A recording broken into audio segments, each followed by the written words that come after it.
In this video now, we're going to continue with another example of proton NMR structural elucidation.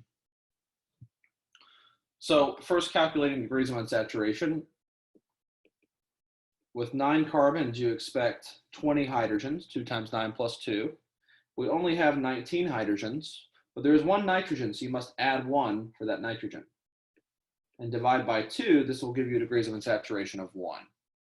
So once again, it's not high enough degree of unsaturation count for an arene, but you could have a ring, or you could have a carbon-nitrogen double bond, or a carbon-oxygen double bond, or a carbon-carbon double bond. All of those are possible. One of them is likely. So I'm going to begin by building puzzle pieces, starting first with this hydrogen at a very, very high chemical shift. This is very, very diagnostic.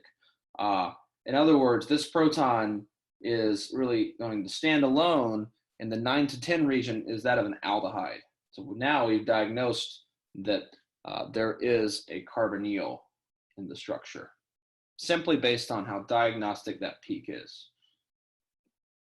Very few other functional groups show up around 9 or 10. So we've used our degree of unsaturation, and we see that this is a triplet.